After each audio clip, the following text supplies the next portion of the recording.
Bonjour les amis, paracha de la semaine, paracha Bo. Bo el paro ki ani hirbadeti het libo. Dans la paracha de la semaine, on va avoir rendez-vous avec les trois dernières plaies et avec le début de la sortie d'Égypte. Bien sûr, dans cette paracha, on a plus que les trois plaies puisqu'on va avoir la création du peuple d'Israël, le moment où, en tant que peuple, il va être décidé qu'il va sortir d'Égypte et avec bien sûr beaucoup de mitzvot. Et je voudrais dédier ces quelques paroles de Torah à la réussite de la famille Harosh, qu'Akadosh les bénisse, qu'Akadosh Baruch Hu les bénisse pour tout ce qu'ils font pour la Fatzat Torah, pour la diffusion de la Torah. Et je voudrais aussi dédier ce cours pour la réfoua chez les mains de ma maman, bien sûr, et tous les malades d'Israël. Bifrat, la maman de notre ami aussi, Zraïda Batouis, qu'Akadosh Baruch Hu lui donne une longue vie, Be'ezrat Hashem, et tous les malades d'Israël où qu'ils soient. Il faut savoir donc que dans la paracha de la semaine, on va se retrouver avec les trois dernières plaies qui sont les sauterelles, l'obscurité et la mort des premiers-nés. Et donc, on va avoir enfin le tri effectif qui va être mis en place, le tri qu'on avait expliqué la semaine dernière au niveau d'Israël et de Mitzraïm. Pourquoi est-ce qu'il y a à avoir un tri? Il faut savoir que Mitzraïm, tout le monde pense que c'est quoi? C'est l'Égypte, c'est un pays, c'est un endroit, c'est en bas d'Israël, et puis voilà, c'est un endroit où aujourd'hui on va faire du tourisme, on va voir les pyramides. Non, c'est plus que ça. Il faut savoir que à la base, la première fois qu'on va trouver le mot Mitzraïm dans la Torah, il va s'avérer d'être au moment où on va parler des enfants de Noach et de leur génération. On va avoir Shem, Ham et Yafet qui sont les enfants de Noach. Et dans les enfants de Noach, une fois qu'on va faire les générations de Ham, là-bas, Ham, il va avoir plusieurs enfants, et dont un qui va s'appeler Kenaan, qui va donc vivre en Eretz Kenaan, qui deviendra la future Eretz Israël, et un des enfants de Ham s'appelle Mitzraïm. Et pourquoi est-ce que le tri, il s'avère être fait maintenant? Parce qu'en fait, Ham, il voulait être celui qui a été choisi pour être le premier-né, puisque quand il est sorti de l'arche, il voulait pas que déjà il y ait un partage de la terre plus que trois contre lui et ses deux frères. C'est pour ça qu'il a castré son père. Et donc, Ham, il voulait en fait réitérer ce Caïn a fait avec Evel. Donc, en fait, qu'est-ce qui était Caïn? Il était le premier-né. Il a destitué Evel pour pouvoir être le roi du monde. Donc, le choisi, celui qui va être le Bechor, celui qui va être choisi par Akadosh Baruch Hu pour être celui qui va réaliser la prophétie sur terre. Et donc, Mitzraïm, donc l'Égypte, par le biais de Pharaon, va penser qu'il est le Bechor du monde, c'est-à-dire qu'il est le premier-né du monde. Et Dieu va lui dire non, non, non, non, Pharaon, tu t'es trompé, tu n'es pas le premier-né du monde. Le premier-né, c'est Béni Bechori Israël, mon fils, mon premier-né Israël. Et dans la paracha, on va voir que les trois dernières makotes, elles vont être là pour sonner le glas, échec et mat, comme on dit, à Pharaon. Et on va voir que Moshe Rabbeinu, quoi qu'il arrive, il se comporte toujours de façon exceptionnelle face à Pharaon. Pharaon lui dit, il va lui dire, qui va venir avec vous faire les sacrifices pour la plaie des sauterelles? Qui viendra avec vous avant la plaie des sauterelles? Qui doit aller faire des sacrifices? Et Moshe Rabbeinu lui dit, bah tout le monde. Et il lui dit, pourquoi vous avez besoin des enfants? Que vous avez besoin d'amener les enfants au sacrifice? Laissez-les ici. C'est pas possible. Non, Moshe lui dit, non, on a besoin de tout le monde. Et là, il lui dit, allez-vous-en, je veux plus vous voir.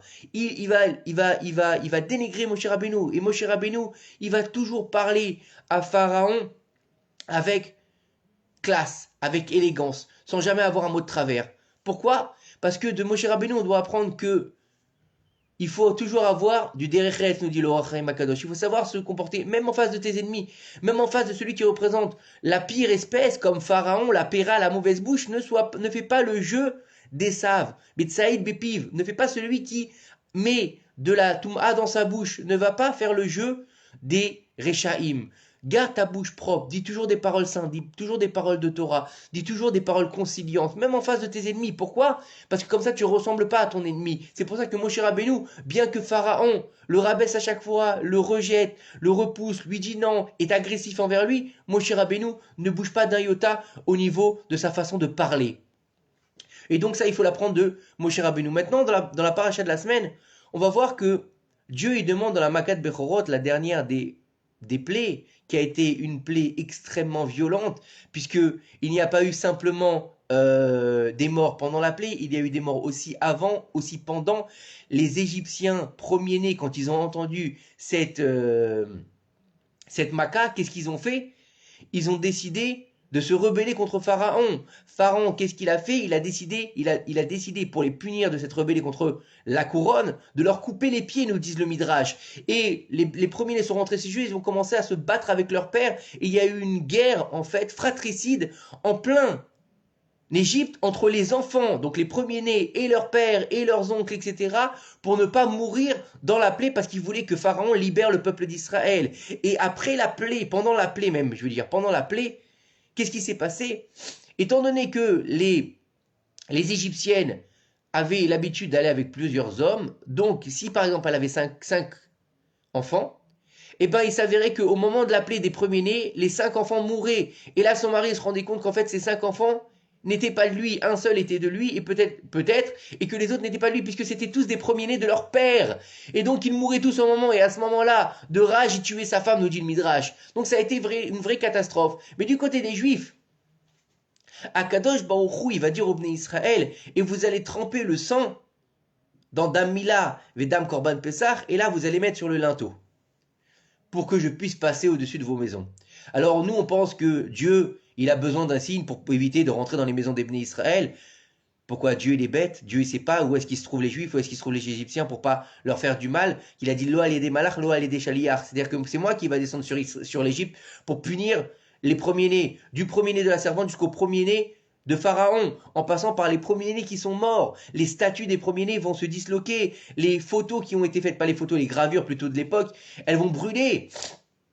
Et donc, on voit que même les premiers-nés qui étaient morts, ils vont souffrir aussi dans cette plaie. Même les premiers-nés égyptiens qui étaient à l'étranger, ils vont mourir. Et même les premiers-nés qui n'étaient pas égyptiens, mais qui se trouvaient en Égypte à ce moment-là, sont aussi morts. Donc imaginez la catastrophe. C'est pour ça qu'il a dit il n'y aura pas de plus grande clameur en Égypte qu'à ce moment-là. Tout le monde criait, dans toutes les maisons, il y avait des morts. Et il faut savoir que dans cette plaie, il y a Akadosh Baruch Hu qui est descendu pour frapper l'Égypte, mais il a laissé les mazikim, donc les nuisibles, pouvoir faire le reste du travail. Et Akadosh Baruch Hu, lui, sait faire le tri entre qui est juif et qui n'est pas juif. Par contre, les mazikim ne savent pas. On dit que lorsqu'André Lamoussia, qui est le responsable de la destruction, il est lâché, il fait pas de différence, ni entre le tzaddik, ni entre le rachat, ni entre le juif, ni entre le goy. Quand il est lâché, il fait un carnage. Et c'est pour ça que Dieu, il a demandé de peindre les linteaux des portes avec le sang. Et qui plus est, de cet acte, on voit que la Torah nous dit « Et ce sera un signe pour vous dans toutes les générations ». Pourquoi? Est-ce qu'on a l'habitude de peindre nos linteaux avec du sang? Vous imaginez, vous rentrez dans une maison, vous prenez le sang de la Mila, vous prenez le sang du Korban Pessah, et vous allez devoir faire... Je sais pas ce que c'est ce truc-là. Je peux pas ajouter, je sais pas ce que c'est. Et vous devez peindre les linteaux des portes de vos maisons avec du sang. Qui c'est qui fait ça? Personne fait ça. Moi, je suis jamais rentré chez un juif et j'ai vu que les linteaux de la maison étaient peints en rouge avec du sang. Et même en général, c'est en acier, ou bien c'est en bois, ou bien c'est en blanc, mais même rouge, bon, il faut avoir un design particulier pour peindre des linteaux en rouge, surtout avec du rouge sang. Et là, nos chachamim nous disent, bon, de là, on va pas avoir l'habitude dans toutes les générations de devoir peindre des linteaux avec du sang. On va devoir recevoir la mitzvah exceptionnelle de la mezouza. Rabbeinu Yoram Abergel Zichron Livraï nous explique dans le livre Menoam que c'est la mitzvah de la mezouza que Akadosh Baruch Hu nous donne lors de la sortie d'Égypte, juste avant de sortir de la sortie d'Égypte. Celle qui va nous garder de l'intérieur, celle qui va nous suivre pendant toutes les générations. Chaque fois que quelqu'un il va avoir une maison, à chaque porte il devra mettre une mezouza. Et sur cette mezouza, qu'est-ce qu'il va écrire? Il va écrire le Ol Malchut Shamaim, Shema Israël, Hashem Elokeinu, Hashem Echad. Et là-bas, on va parler de quoi? Lorsqu'on va écouter quoi? Les préceptes qu'Akadosh Baruch Hu nous a donnés. C'est-à-dire qu'on va comprendre que jour après jour, de toutes les générations, tout ce qui s'est passé en Égypte, c'est pas simplement une vieille histoire, un vieux conte de fées qui a été raconté pour faire endormir les enfants le soir. Non, c'est que c'est ce qui nous anime et ce qui nous habite depuis la nuit des temps jusqu'à aujourd'hui, que Kadosh Baruch Hu d'une main puissante, il n'y a que lui qui est unique. C'est lui qui nous a fait sortir d'Égypte. C'est lui qui a donné le glas aux Égyptiens pour nous faire sortir d'Égypte et pour choisir son fils, Béni Bechori Israël.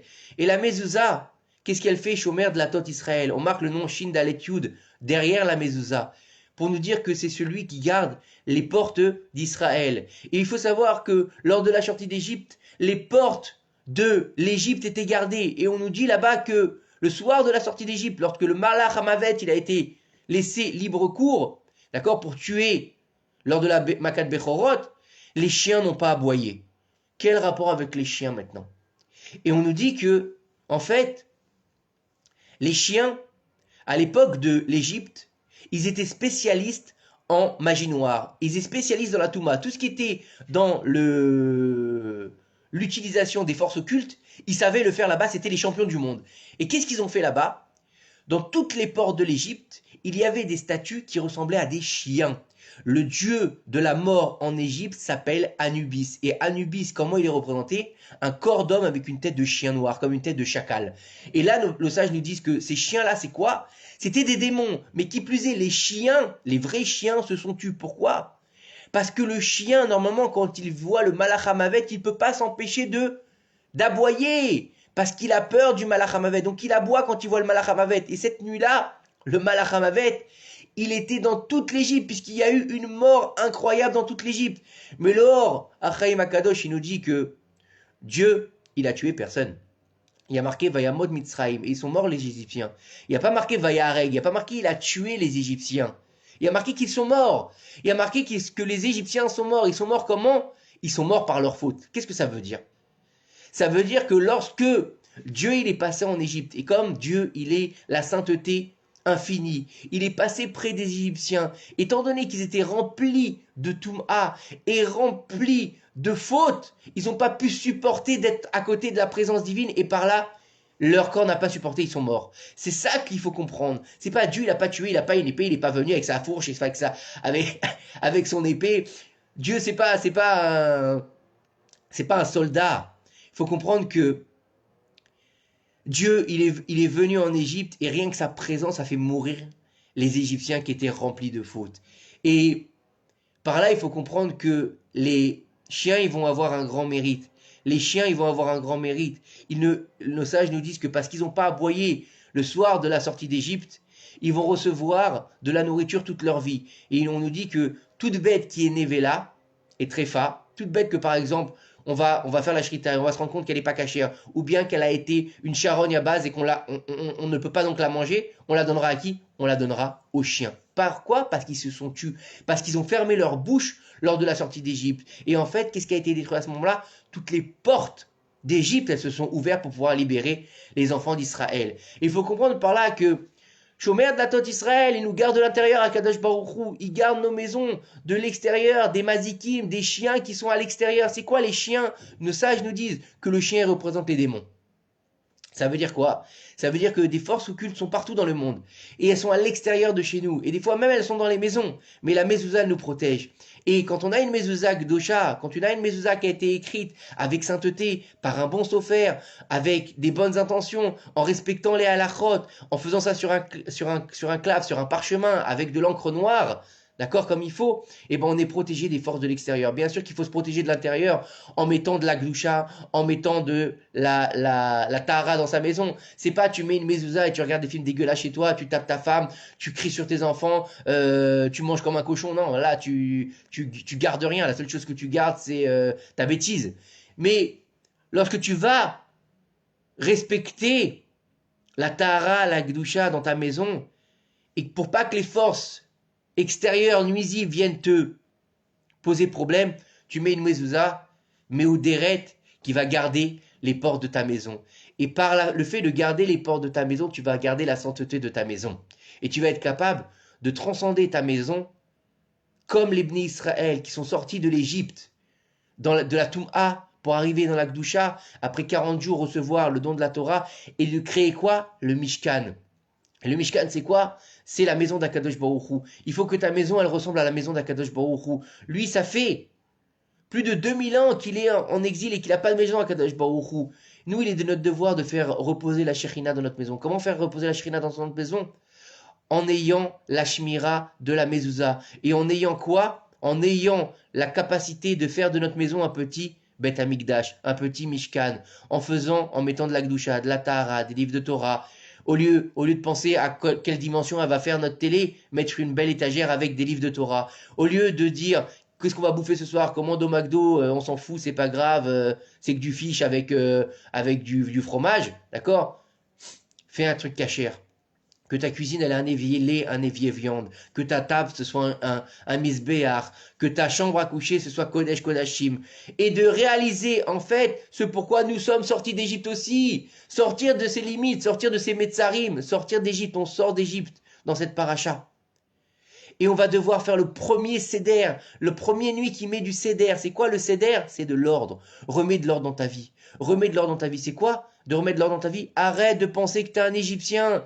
Arrête de vouloir rester dans ton Égypte. À toi de ne pas vouloir sortir de tes limites, de ne pas vouloir sortir de ta petitesse, de ne pas vouloir extirper ton pharaon de toi. C'est quoi Pharaon? C'est le Péra, c'est le Yetzera qui te parle derrière. Vous savez, dans les dessins animés à l'époque, il y avait un petit, quand l'homme y réfléchissait, il y avait toujours un petit ange et un petit démon à côté de sa tête. Et l'autre, il disait non, mais fais pas ça. Et l'autre, il disait oui, fais ça, c'est pas bien.